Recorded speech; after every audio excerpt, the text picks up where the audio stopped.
Let's return to Brexit. We were in Brussels in the European Parliament after 5 o'clock. It's triggered political turmoil and angst throughout the EU and on the ground in Britain.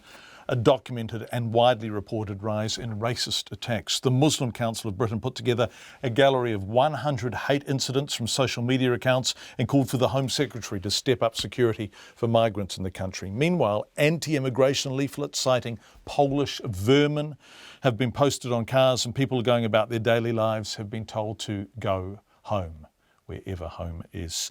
But what if Britain is the only home you know? I spoke to Rishi Patel, who was attacked in the street in London on the afternoon of the referendum result, and asked him what happened. Was walking with a friend down the Strand, which is kind of one of the main kind of busy streets in central London. Didn't really kind of think about anything.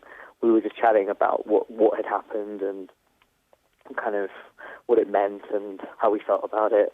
And out of nowhere, a guy came up to me and he swore at me, and then he punched me in the face. I mean, I was really lucky. I think I was wearing these very big glasses, which now are in fashion, in vogue, as they say, and they basically took a lot of the blow. So I spared myself kind of a black eye or any kind of huge physical damage. But it was all very, very sudden. I didn't really know what was going on, and then he ran away, and lots of people came to my aid from the street, and yeah, it all happened in a blur. I don't even really know what he said, because after that kind of thing happens, you kind of black out, and you don't really know what's happened. It was all very, very sudden. Rishi, you are clearly English, quintessentially English, beautifully English, but you are ethnically, forgive, this is a terrible question and I feel ashamed to ask it, but I suspect it's material. What ethnicity are you?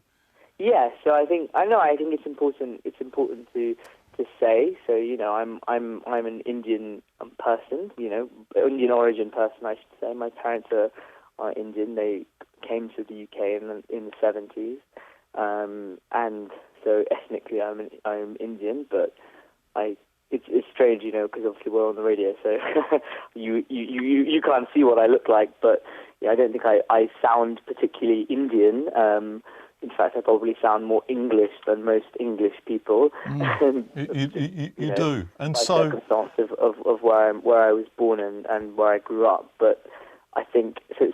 Yeah, it's quite peculiar. I think physically, I definitely stand out as someone who doesn't look white, but I never thought that that would ever be a thing in a multi-ethnic and multiracial society like in London, especially. Rishi, does this change how you see your home now, Britain, England? Does it change how you see the place you live? Does it change your awareness of yourself when you're out in a crowd? Does it at some fundamental level change everything for you?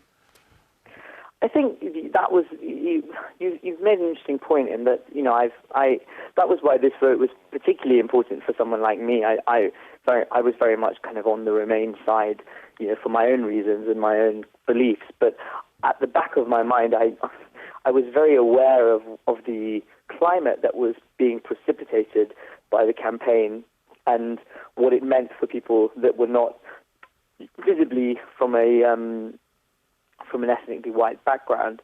I don't know if it means it's still too soon to tell. I think what it means for me and for my future, but I do think that it shows that we have a big concern amongst a section of society for immigration or for whatever. And that is being exploited by a minority of people that feel legitimized by the vote. They feel that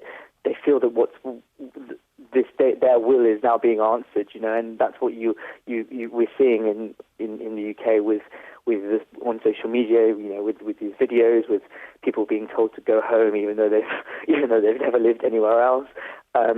It's a legitimization of this kind of xenophobia, which may well have been lurking in certain parts of society, but definitely was not mainstream.